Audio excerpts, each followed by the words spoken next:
ஜெபம் செய்வோம். மகா பரிசுத்தமும் கிருபையும் இரக்கமும் மிகுந்த அன்பின் பரலோக பிதாவே, பரிசுத்தமான நாளுக்காய் நன்றி சொல்லுகிறோம். தேவனுடைய திவ்ய பிரகாரங்களுக்கு நேராய் நாங்கள் கடந்து வரவும், கர்த்தர் எங்களிலும் எங்களுடைய தேசத்திலும் பாராட்டின நன்மைகளை நினைவு கூர்ந்து நன்றி சொல்லும்படியாய் கர்த்தர் ஆயத்தப்படுத்தி தந்திருக்க ஆராதனைக்காக நன்றியோடுமை நாங்கள் வாழ்த்துகிறோம். தகப்பனே, கடந்து போன காலங்கள் முழுதும் பாதுகாத்து எங்களை பராமரித்து எங்களுடைய தேவைகளை சந்தித்து சுகம் பலன் ஜீவனை தந்திருக்கிறேன். நன்றியோடு ஸ்தோத்திரிக்கிறோம். உங்களுடைய பிரகாரங்களுக்கு நேராய் கடந்து வந்திருக்கிற தேவனுடைய ஆசீர்வாதத்தை நாங்கள் பெற்றுக்கொள்ளும்படியாக இந்த ஆராதனையை கர்த்தர் எங்களுக்கு ஆசீர்வதிக்க வேண்டுமாய் நாங்கள் ஜெபிக்கிறோம். உங்களுடைய நாமம் மகிமைப்படுவதாக மீட்பர் இயேசுவின் மூலமாய் ஜெபிக்கிறோம். எங்கள் ஜெபம் கேளும் நல்ல பிதாவே, ஆமென். நாம் கடவுளை தொழுவோம். கடவுள் ஆவியாய் இருக்கிறார். அவரை தொழுது கொள்கிறவர்கள் ஆவியோடும் உண்மையோடும் அவரை தொழுது கொள்ள வேண்டும். நம்முடைய பிதாவாகிய தேவனாலும் கர்த்தராகிய இயேசு கிறிஸ்துவினாலும் உங்களுக்கு கிருபையும் சமாதானமும் உண்டாவதாக. இது கர்த்தர் உண்டு பண்ணின நாள், இதிலே களி கூர்ந்து மகிழ கடவோம். தேவரீர் புறஜாதியாரை நிதானமாய் நியாயம் தீர்த்து பூமியில் உள்ள ஜனங்களை நடத்துவீர். அதனால் ஜாதிகள் கெம்பீரித்து மகிழ்வார்களாக. ஆண்டவரே, எங்கள் உதடுகளை திறந்தருளும். அப்பொழுது எங்கள் வாய் உம்முடைய புகழை அறிவிக்கும். பிதாவுக்கும் குமாரனுக்கும் பரிசுத்த ஆவிக்கும் மகிமை உண்டாவதாக.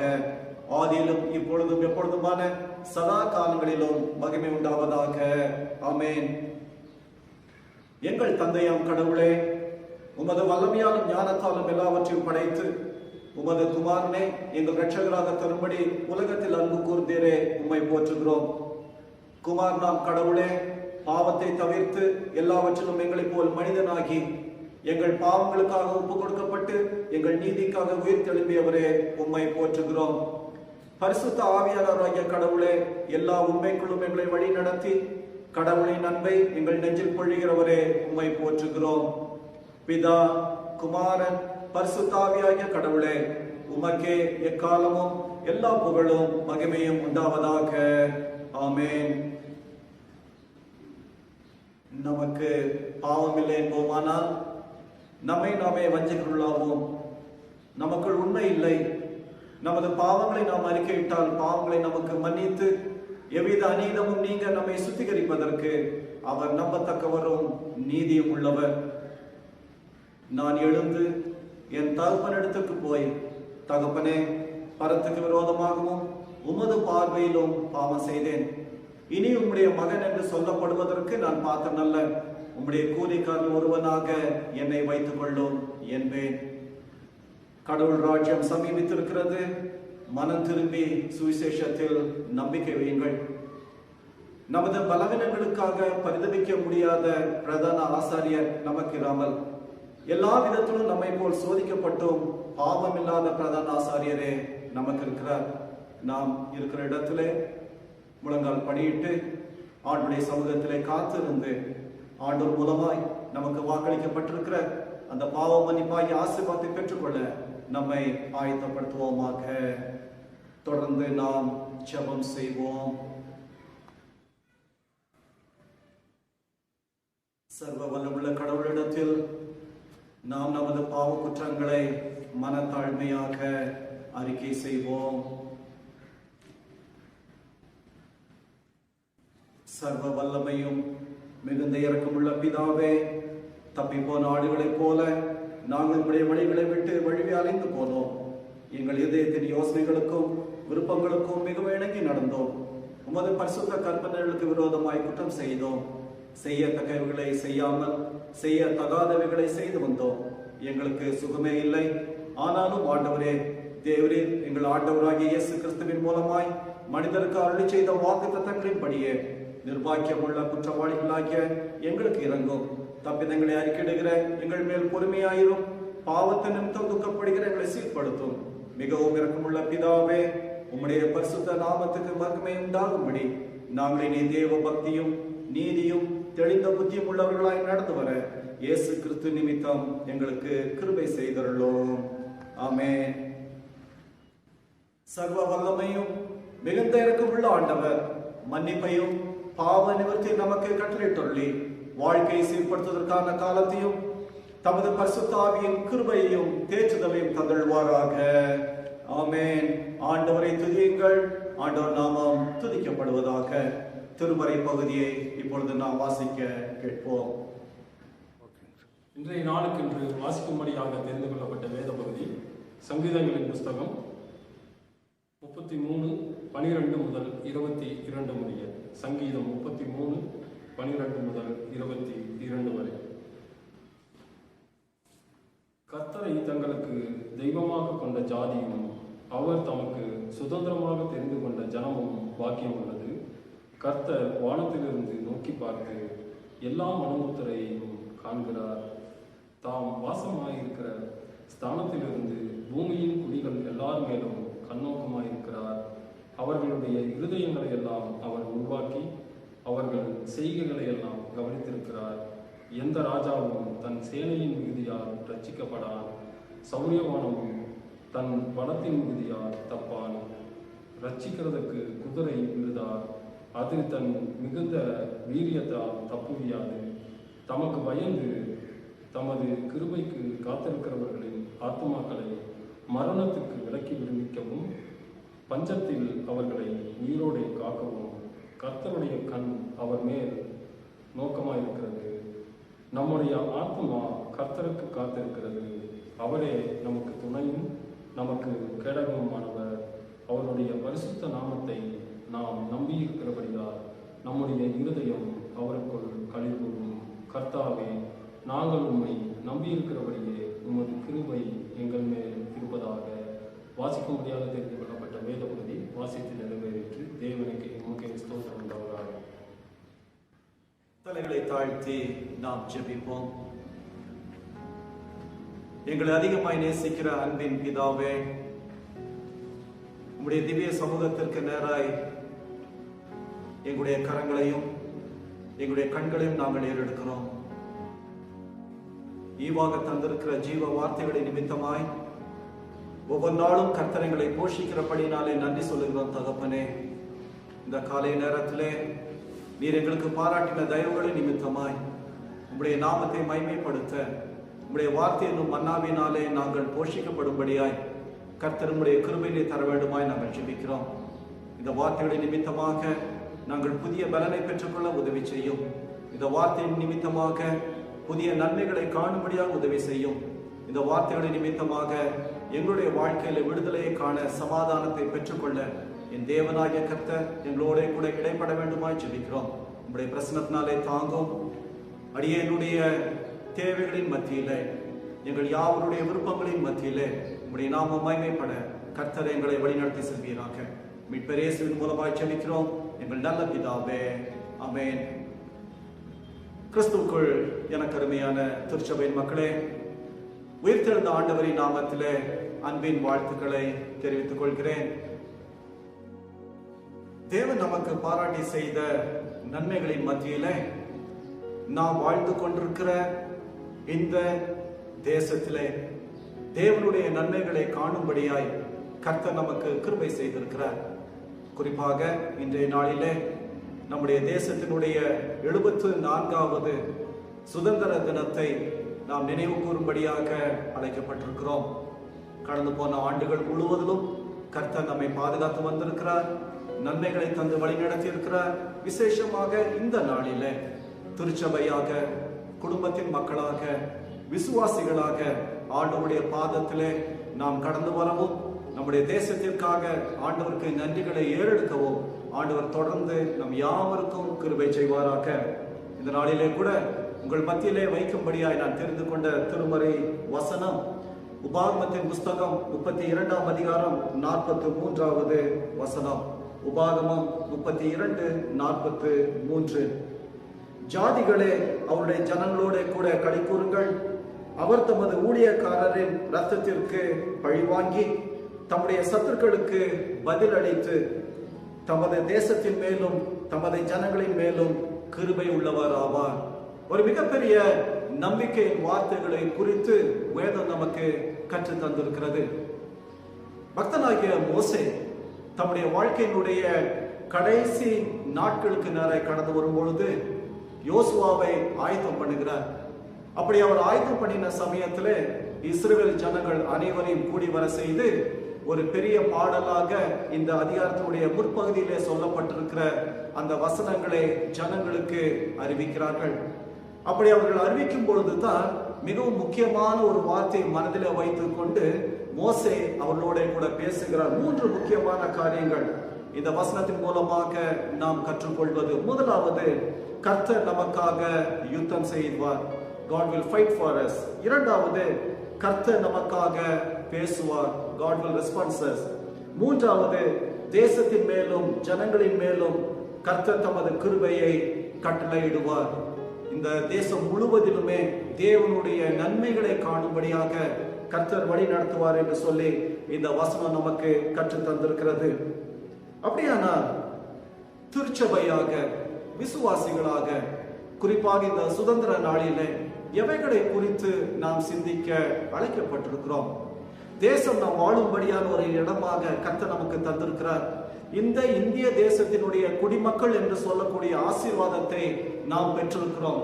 பல நேரங்களிலே இந்த ஆசீர்வாதம் என்பது குறிப்பாக இந்த நாட்களிலே கேள்விக்குறியாய் மாறிக்கொண்டிருக்கிற ஒரு நிலையைத்தான் நம்மாலே காண முடிகிறது. தேசத்திலே சமாதானம் இல்லாத நிலைமை, தேசத்திலே மக்களோடு கூட மக்கள் கொண்டிருக்கக்கூடிய இணக்கமான சூழ்நிலைகள் மாறி போய் கொண்டிருக்கிற ஒரு நிலைமை, மதத்திற்கு விரோதமாய் மதமும் ஜாதிகளுக்கு விரோதமாய் ஜாதியும் எழும்பி நின்று கொண்டிருக்கிற ஒரு சூழ்நிலை. இப்பேற்பட்டதான நெருக்கங்களின் மத்தியிலே தான் வேதம் நமக்கு பல காரியங்களை கற்று தந்திருக்கிறது. குறிப்பாக திருமறையிலே சொல்லப்பட்டிருக்கக்கூடிய வார்த்தைகளை இன்றைய சூழ்நிலைகளோடு கூட ஒப்பிட்டு பார்க்கும்படியாக அழைக்கப்பட்டிருக்கிறோம். தேசத்திலே இந்த நாட்களில் எவைகளை நாம் காண்கிறோம்? வேதம் சொல்லுகிறது, ஏசாயா தீர்க்கதரிசியின் புஸ்தகம் 2ஆம் அதிகாரம் 8வது வசனம். ஏசாயா 2:8 சொல்லுகிறது, தேசம் விக்கிரகங்களால் நிறைந்திருக்கிறது. தேசம் விக்கிரகங்களால் நிறைந்திருக்கிறது. அதே போல ஏசாயா 5:30 சொல்லுகிறது, தேசத்திலே அந்தகாரமும் வியாகுலமும் உண்டு. தேசம் விக்கிரகங்களால் மாத்திரமல்ல, தேசத்திலே அந்தகாரமும் வியாகுலமும் நிறைந்திருக்கிறது. இன்னும் சொல்லப்படுகிறது, எரேமியா 46:12 கூக்குரலால் தேசம் நிறைந்திருக்கிறது. கூக்குரலால் தேசம் நிறைந்திருக்கிறது. மீகா 7:2 சொல்கிறது, தேசத்திலே பக்தி உள்ளவன் அற்று போனான். ஆக இந்த காரியங்கள் முழுவதுமே குறிப்பாக இந்த நாட்களிலே நம்முடைய தேசத்திலே காணக்கூடிய சூழ்நிலைகளாய்த்தான் காணப்பட்டு கொண்டிருக்கிறது. சுதந்திரமாய் வாழ வேண்டியவன், தேசத்தினுடைய நன்மைகளை பெற வேண்டியவன், தேசத்தினுடைய பிரஜை என்று சொல்லக்கூடிய அங்கீகாரத்தை பெற்றிருக்கிறவன் இன்றைக்கு எந்த நன்மைகளை பெற முடியாதபடிக்கு பல்வேறு விதமான இக்கட்டுகளின் பாதையிலே இன்றைக்கு கடந்து வந்து கொண்டிருக்கிற நிலையைத்தான் நாம் பார்க்கிறோம். சராசரியாக வாழ வேண்டிய சூழ்நிலை இல்லை. மதத்திற்கு விரோதமாய் மதங்கள் எழுப்பிக் கொண்டிருக்கிறதான சூழ்நிலை, ஜாதிகள், இன்னும் அநேக வன்கொடுமைகள், எத்தனையோ விதமான அடிமைத்தனங்கள் இன்றைக்கு தேசத்திலே வரும் பொழுது இன்றைக்கு எவைகளை நோக்கி நாம் பயணித்துக் கொண்டிருக்கிறோம் என்பது மிகவும் முக்கியமான ஒரு கேள்வி. குறிப்பாக விசுவாசிகள் என்று சொல்லிக் கொண்டிருக்கிற நீங்களும் நானும் இந்த தேசத்திலே ஒரு நோக்கத்தோடு கூட கர்த்தர் நம்மை வளைத்திருக்கிறார் என்று சொல்லக்கூடிய அந்த நிலைமையை விட்டு பல நேரங்களிலே விலகி போய் கொண்டிருக்கிறோம். ஆனால் வேதம் தெளிவாக சொல்லுகிறது, நமக்கு நம்பிக்கையை தந்திருக்கிறது. இந்த இக்கட்டான சூழ்நிலைகளின் மத்தியிலும், தேசம் சென்று கொண்டிருக்கிற இந்த கொடூரமான சூழ்நிலைகளின் மத்தியிலும் கர்த்தர் நமக்காக யுத்தம் செய்கிற தேவனாக இருக்கிறாராம். கர்த்தர் நமக்காக பரிந்து பேசுகிற தேவனாக இருக்கிறாராம். கர்த்தர் தம்முடைய ஜனங்கள் மேலும் தம்முடைய தேசத்தின் மீதும் கிருபையை தரக்கூடிய ஒரு தேவனாய் இருக்கிறாராம். எனக்கு அருமையானவர்களே, இந்த நம்பிக்கை வார்த்தைகள் நம்முடைய வாழ்க்கையில நிறைவேற வேண்டியது அவசியம். அவர் என் கூட இருக்கான்னு சொல்றது எந்த பிரச்சனையுமே இல்லை. சந்தோஷமான வார்த்தைகள், நம்பிக்கையான வார்த்தைகள், இவைகளை எப்படி இந்த நாளிலே நான் பெற்றுக்கொள்ள முடியும்? திருச்சபையாக, விசுவாசியாக எப்படி இவைகளை என்னுடைய வாழ்க்கையிலே அனுபவிக்க முடியும் என்பது மிகவும் முக்கியமான ஒரு காரியம். அப்படியானால் இந்த பாதையிலே கடந்து வர வேண்டும் என்று சொன்னால் மீண்டுமாக 3 காரியங்கள் மத்தியிலே நான் பகிர்ந்து கொள்கிறேன். முதலாவது, இந்த இக்கட்டான சூழ்நிலையிலே கர்த்தரை நம்பும்படியாக அழைக்கப்பட்டிருக்கிறோம். முதல் காரியம், நம்முடைய தேசத்தை குறித்த பாரங்கள் நமக்கு உண்டு. நம்முடைய தேசத்திலே காணப்படுகிற சூழ்நிலைகளை நாம் அறிந்திருக்கிறோம். இந்த சூழ்நிலை நிமித்தமாக பாதிக்கப்பட்டிருக்கிறோம். நாங்கள் என்ன செய்ய போகிறோம்? தேசத்திலே வாழ்ந்து கொண்டிருக்கிறோம் என்பது உண்மைதான். எங்களுக்கு ஜனநாயக உரிமை இருக்கிறது என்பது உண்மைதான். ஆனால் இந்த உரிமைகள் மறுக்கப்பட்டு நாங்கள் துரத்தப்படுகிறதான சூழ்நிலைகளிலே நாங்கள் என்ன செய்வது? எதிர்த்து நிற்க நம்மாலே முடியவில்லையே, கேள்வி கேட்க நம்மாலே முடியவில்லையே, என்ன செய்வது?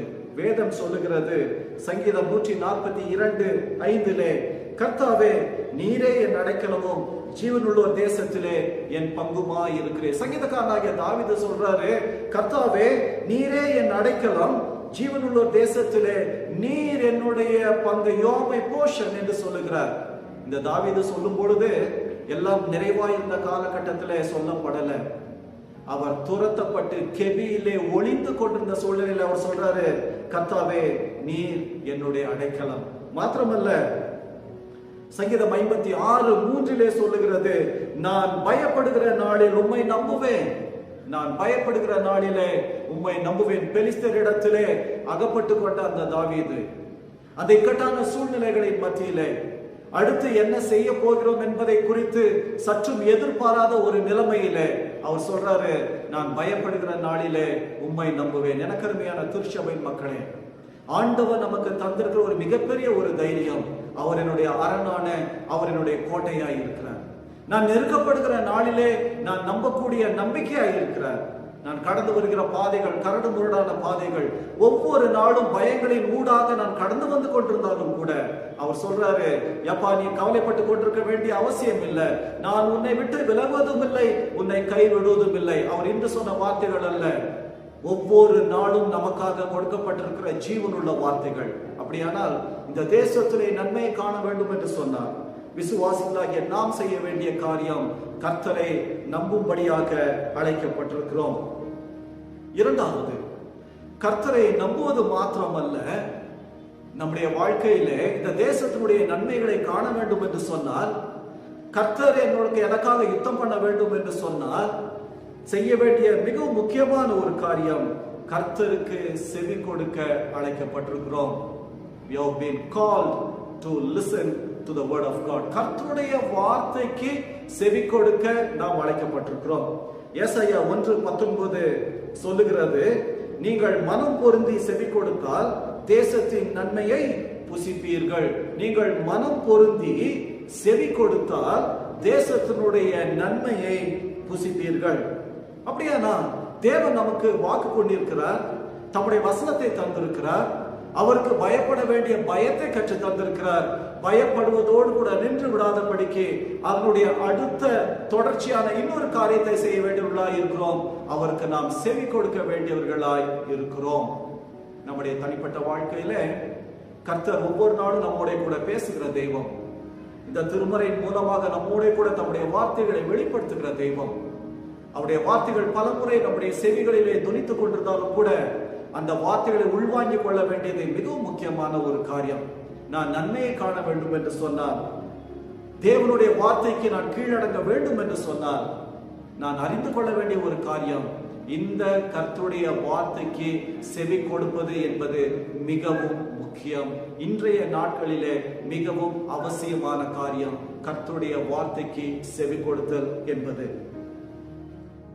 அப்படின்னா கர்த்தருடைய வார்த்தைக்கு நான் செவி கொடுக்க வேண்டும் என்று சொன்னால் எப்படி நான் உணர்ந்து கொள்வது?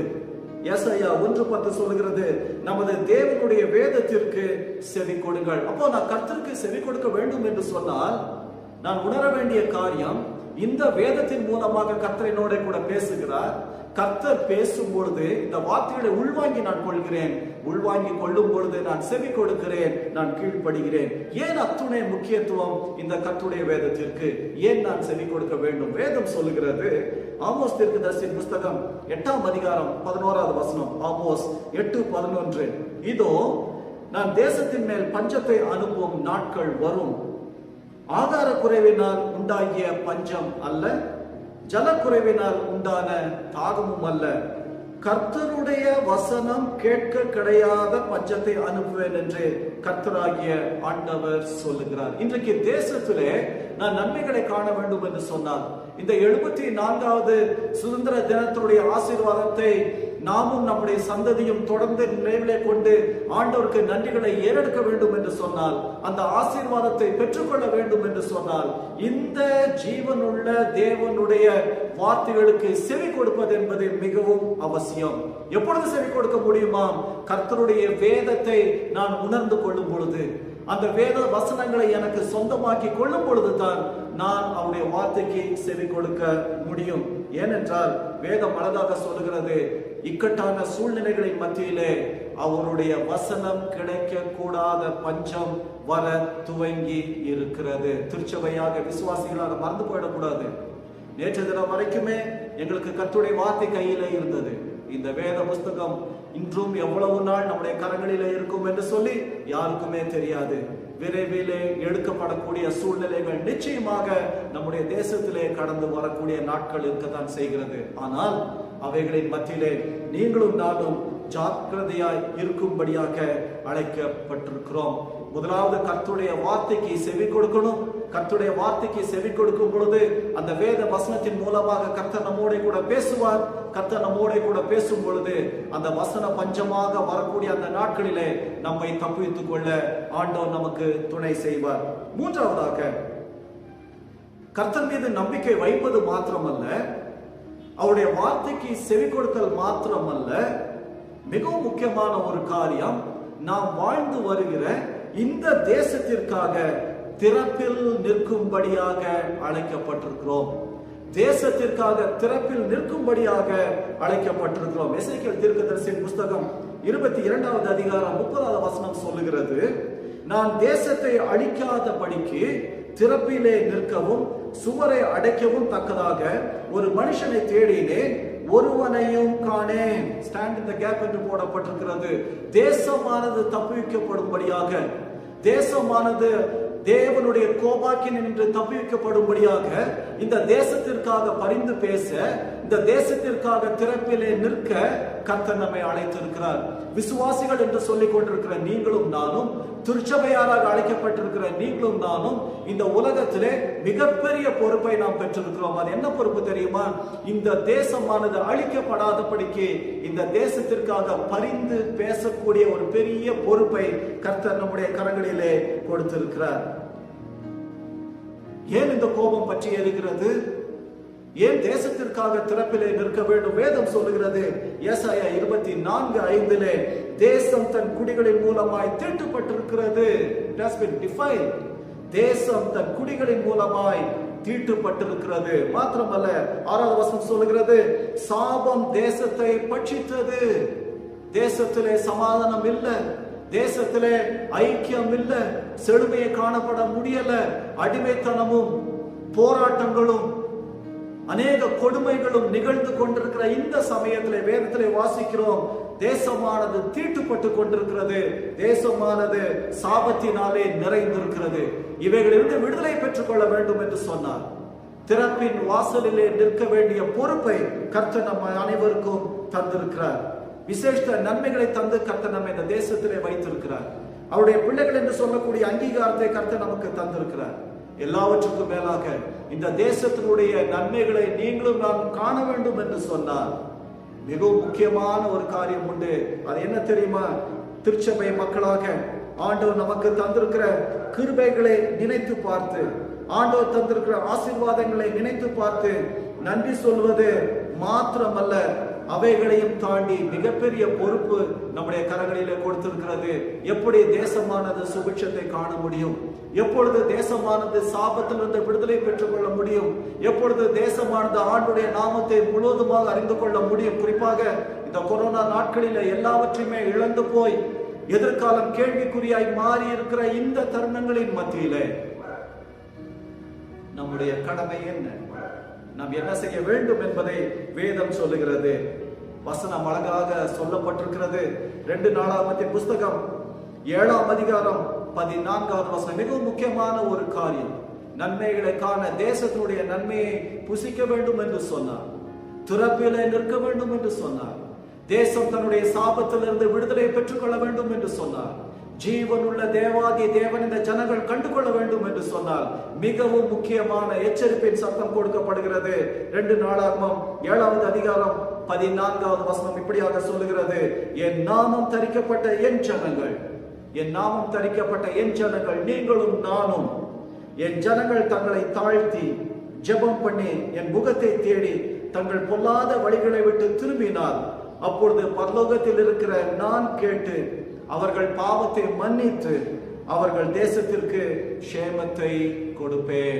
ஒரு பெரிய ஒரு கண்டிஷனோடு கூட அவர் சொல்றாரு, தேசத்திலே நான் க்ஷேமத்தை தருவேன், தேசத்திலே சமாதானத்தை கட்டளையிடுவேன், தேசத்திலே நன்மைகளை தருவேன், என் ஜனங்கள் சுபிட்சமாய் இருப்பார்கள், இவைகள் எல்லாவற்றையுமே பெற்றுக்கொள்ள வேண்டும் என்று சொன்னார். மிகவும் முக்கியமான காரியம் இன்றைக்கு நம்முடைய கரங்களிலே இருக்கிறது. அவை என்ன தெரியுமா?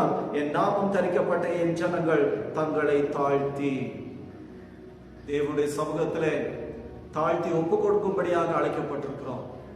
என்னுடைய பெயர் பிரஸ்தாபங்கள் எல்லாவற்றையும் ஒரு இடத்திலே வைத்துவிட்டு, ஆண்டவரே நான் வெறுமையான பாத்திரம் என்பதை உணர்ந்து கொண்டவர்களாக தங்களை தாழ்த்தி ஜெபம் பண்ணி என் முகத்தை தேடி, முக்கியமான காரியம், தங்கள் பொல்லாத வழிகளை விட்டு திரும்பினார்.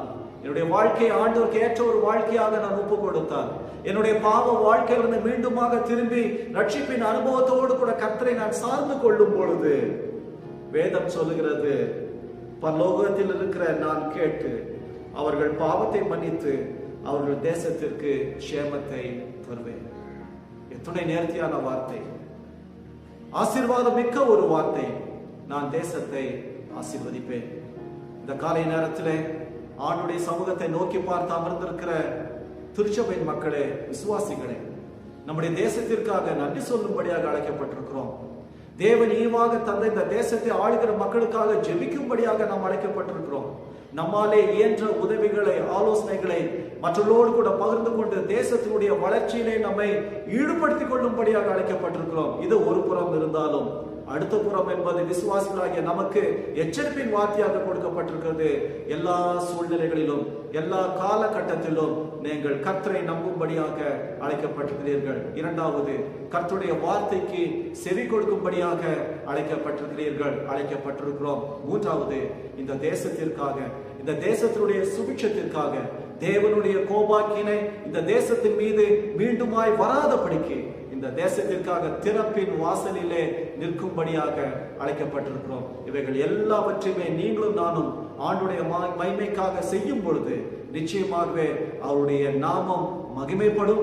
எல்லாவற்றுக்கும் மேலாக இந்த தேசத்திலே நாம் வாழ்ந்து கொண்டிருக்கிற இந்த ஜனநாயக நாட்டிலே எல்லா விதமான உயர்வும், எல்லா விதமான சமாதானமும், எல்லா விதமான செழுமையும் நிறைவாயிருக்க கர்த்தர் ஆசீர்வதிப்பார் என்பதிலே எந்த விதமான ஐயப்பாடும் இல்லை. அப்பேற்பட்டதான சமாதானத்தை, அப்பேற்பட்டதான ஆசீர்வாதத்தை இந்த தேசத்திலே, குறிப்பாக இந்திய தேசத்திலே வாழ்ந்து கொண்டிருக்கிற நாம் அனைவரும் நிறைவாய் பெற்றுக்கொள்ள இந்த 74வது சுதந்திர தினத்திலே கர்த்தர் தாமே நம்மையும் நம்முடைய சந்ததியும் இந்த தேசத்தையும் தொடர்ந்து ஆசீர்வதிப்பாராக. கர்த்தருடைய நாமம் மகிமைப்படுவதாக. ஆமென். தலைகளை தாழ்த்தி ஜெபிப்போம். இரக்கமுள்ள நல்ல பிதாவே, நன்றியோடு உம்மை நாங்கள் வாழ்த்துகிறோம். ஈவாக கொடுக்கப்பட்டிருக்கிற இந்திய தேசத்திற்காக நாங்கள் நன்றி செலுத்துகிறோம். இந்திய தேசத்தினுடைய ஆசீர்வாதங்களை பெற்றுக்கொள்ளும்படியாக கர்த்தரை வைத்திருக்கிறீரே, நன்றி சொல்லுகிறோம். எல்லாவற்றுக்கும் மேலாக எங்களுடைய தேசத்திலே சுபிட்சத்தை காண, எங்களுடைய தேசமானது செழுமையாய் காணப்பட, எங்களுடைய தேசமானது சமாதானத்திலே நிலைத்திருக்க என் தேவனாய் கர்த்தர் ஒவ்வொருவருக்கும் தம்முடைய கிருபைகளை நிறைவாய் தந்தள்ள வேண்டுமாய் ஜெபிக்கிறோம். உம்முடைய வசனத்திற்கு நாங்கள் கீழ்ப்படிய, உமக்கு நாங்கள் காத்திருக்க, எல்லாவற்றுக்கும் மேலாக திறப்பின் வாசலில் நிற்க எங்கள் ஒவ்வொருவரையும் கர்த்தர் ஆயத்தப்படுத்துவீராக. இந்த கனமான ஊழியத்திற்காக நன்றி செலுத்துகிறோம். உம்முடைய பிரசன்னம் எங்களோடு கூட நிறைவாய் இருக்கட்டும். இயேசு மூலமாய் ஜெபிக்கிறோம் எங்கள் நல்ல பிதாவே, ஆமென். யாவரும் சேர்ந்து அப்போஸ்தலர் விசுவாச பிரமாணத்தை சொல்லுவோம். வானத்தையும் பூமியையும் படைத்த சர்வ வல்லமுள்ள பிதாவாகிய தேவனை விசுவாசிக்கிறேன். அவருடைய ஒரே குமாரனாகிய நம்முடைய நாதர் இயேசு கிறிஸ்துவையும் விசுவாசிக்கிறேன். அவர் பரிசுத்த ஆவியினாலே கன்னிமரியாளிடத்தில் உற்பவித்து பிறந்தார். பொந்தி பிலாத்துவின் காலத்தில் பாடுபட்டு சிலுவையில் அறையுண்டு மரித்து அடக்கம் பண்ணப்பட்டு பாதாளத்தில் இறங்கினார். 3ஆம் நாள் மரித்தோரிடத்திலிருந்து எழுந்தருளினார். பரமண்டலத்துக்கு ஏறி சர்வ வல்லமுள்ள பிதாவாகிய தேவனுடைய வலது பார்சத்திலே வீற்றிருக்கிறார். அவ்விடத்திலிருந்து உயிருள்ளோரையும் மரித்தோரையும் நியாயத்திற்கு வருவார். பரிசுத்த ஆவியை விசுவாசிக்கிறேன். பொதுவாய் இருக்கிற பரிசுத்த சபையும் பரிசுத்தவான்களுடைய ஐக்கியமும் பாவம் மன்னிப்பும் சரீர உயிர்த்தெழுதலும் நித்திய ஜீவன் உண்டு விசுவாசிக்கிறேன். ஆமென். கர்த்தர் உங்களோடு இருப்பாராக, அவர் உமது ஆவியோடும் இருப்பாராக. கர்த்தாவே எங்களுக்கு இரங்கும். கிறிஸ்துவே எங்களுக்கு இரங்கும். கர்த்தாவே எங்களுக்கு இரங்கும். பரம மண்டலங்களில் இருக்கிற எங்கள் பிதாவே, உம்முடைய நாமம் பரிசுத்தப்படுவதாக, உம்முடைய ராஜ்யம் வருவதாக, உம்முடைய சித்தம் பரமண்டலத்திலே செய்யப்படுகிறது போல பூமியிலே செய்யப்படுவதாக. அன்றன்றுள்ள அப்பத்தை எங்களுக்கு இன்று தாரும். எங்களுக்கு விரோதமாய் குற்றம் செய்கிறவர்களுக்கு நாங்கள் மன்னிக்கிறது போல எங்கள் குற்றங்களை எங்களுக்கு மன்னியும். எங்களை சோதனைக்குள் பிரவேசிக்க பண்ணாமல் தீமை நின்று எங்களை ரட்சித்துக் கொள்ளும். ராஜ்யமும் வல்லமையும் மகிமையும் என்றென்றைக்கும் உம்முடையவைகளே. ஆமென். ஆண்டவரே, உமது இரக்கத்தை எங்களுக்கு காண்பியும். உம்முடைய ரட்சிப்பை எங்களுக்கு அருளி செய்யும். ஆண்டவரே, எங்களை ஆளுபவர்களை வழி நடத்தும். அவர்களுக்கு பரத்திலிருந்து வரும் ஞானத்தை கொடுத்தருளும். உம்முடைய பணிவிடைக்காரருக்கு நீதியை தருவியும். நீர் தெரிந்து கொண்ட ஜனத்தை சந்தோஷப்படுத்தும். ஆண்டவரே, உமது ஜனத்தை ரட்சியும். உம்முடைய சுதந்திரத்தை ஆசீர்வதியும். ஆண்டவரே, எங்கள் காலத்தில் சமாதானத்தை தந்தருளும். தேவரே அல்லாமல் உலகத்தை ஆளுபவர் வேறு ஒருவரும் இல்லை. கடவுளே, எங்கள் இருதயங்களை சுத்திகரியும். உம்முடைய பரிசுத்த ஆவியை எங்களிடத்திலிருந்து எடுத்துக் கொள்ளாதேயும். ஆண்டுடைய நாம மகிமைக்காக மீண்டுமாக நாம் யாவரும் சேர்ந்து கிறிஸ்து சபை கீர்த்தனைகளிலே 334வது பாடலை பாடுவோம். கீர்த்தனை 334. இமயமும் குமரியும் எல்லை கடலுடைய எந்தாய் நாட்டினை காத்தார்.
சுருக்க ஜெபம் செய்வோம்.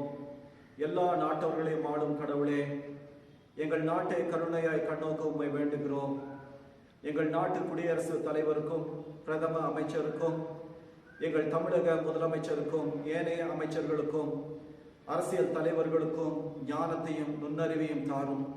குடிமக்களுக்கு ஒருமைப்பாட்டையும் இசை விளக்கத்தையும் அளியும். அரசியல் திட்டங்களை உயிரளிக்கும். தூய ஆவின் ஒளியால் சீர்படுத்தும். இப்படியாக எங்கள் நாடு நேர்மையிலும் விடுதலையிலும் வளமையிலும் அமைதியிலும் ஓங்கி வளர்ந்து பின்னர் உமது நற்காலத்தில் அது புகழோடும் மாட்சியோடும் உமது திருமைந்தனும் எங்கள் ஆண்டோருமான இயேசு கிறிஸ்துவின் அரசுக்குள் வர அருள் புரிய வேண்டும் என்று எங்கள் மீட்பர் இயேசு மூலமாய் ஜெபிக்கிறோம். எங்கள் ஜெபம் கேளும் நல்ல பிதாவே, ஆமென். சேர்ந்து சொல்லுவோம். என் ஆத்மாவே கர்த்தரை ஸ்தோத்ரி, என் முழு உள்ளமே அவருடைய பரிசுத்த நாமத்தை ஸ்தோத்ரி. என் ஆத்மாவே கர்த்தரை ஸ்தோத்ரி, அவர் செய்த சகல உபகாரங்களையும் மறவாதே. ஆமென். நம்முடைய கர்த்தராகிய இயேசு கிறிஸ்துவினுடைய கிருபையும் பிதாவாகிய தேவனுடைய அன்பும் தூய ஆவியானுடைய அந்யோன்யம் ஐக்கியமும் ஆசீர்வாதமும் வழி நடத்துதலும் நம் அனைவரோடும் கூட இன்றும் என்றும் சதா காலமும் தங்கி நிலைத்திருப்பதாக.